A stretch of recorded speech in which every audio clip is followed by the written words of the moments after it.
There's a specific kind of fear that doesn't chase you around. Instead, it pins you down. Your body won't move. Your screams won't be heard. Today, we are talking about sleep paralysis. And I'm gonna share you a real life experience. This happened during an evening nap. This person was really exhausted and tired, so they took a nap. They just closed their eyes for a few minutes and they were drifting into sleep. They were aware of the surroundings, the things that was happening, the TV and the sounds of people talking.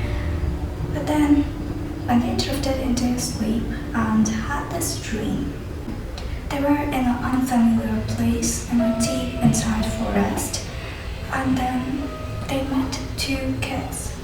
They didn't talk, they just looked at him, and then they pointed out to a dark entity that was standing a little far away from them.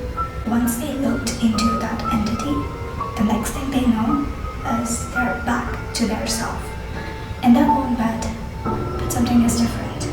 Something is holding on to their arms very tight.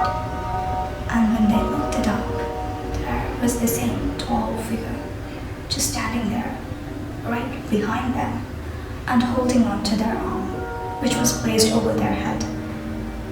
But they couldn't move. This person, they kept trying to struggle. Okay, they tried to pull their arms apart. They tried to kick their feet. Nothing worked. They were fully aware, but in a trance. They're very scared. They were aware of the people around them, talking, making conversation, walking around, but they couldn't grab their attention. They couldn't get them to help them or pull them out of the dream. This happened over a minute, and then suddenly everything came undone. Their body wasn't frozen. Their screams, which they felt it. The screams which made their throat and lungs strain was finally heard. Yes, there was no dramatic bruising or a cut to explain what they felt. But what they felt, only people who have felt sleep paralysis can feel that, can understand how real it is, and it isn't just a simple scientific explanation. The most disturbing part of this sleep paralysis isn't just the story itself.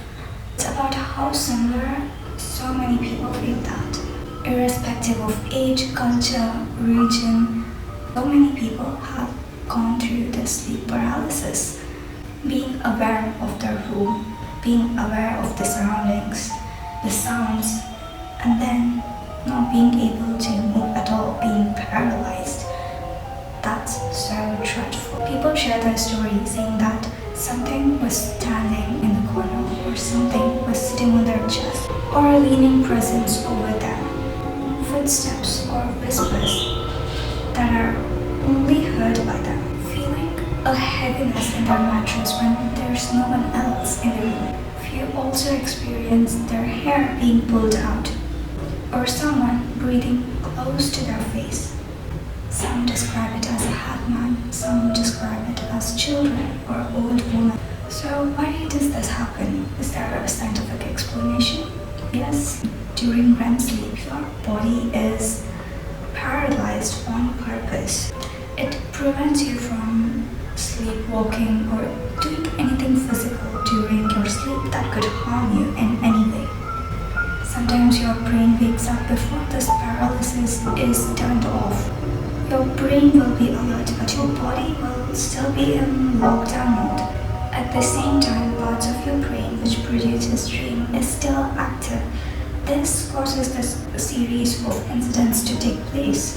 Your brain will be awake, thus the sound from your surroundings, but your body will be still under REM sleep cycle, so your body is frozen and your dreams are still active. Thus, the explanation of people walking in and out or things that could actually scare you. Not only that, the part of your brain which detects the threats is also active. Thus, your brain will try to search for causes in the room that could maybe threaten you. And the chest pressure could be because short of breath, and that's being interpreted as a weight on your chest. And if you're hearing breathing or footsteps which are phantom, that could be the dream fragments blending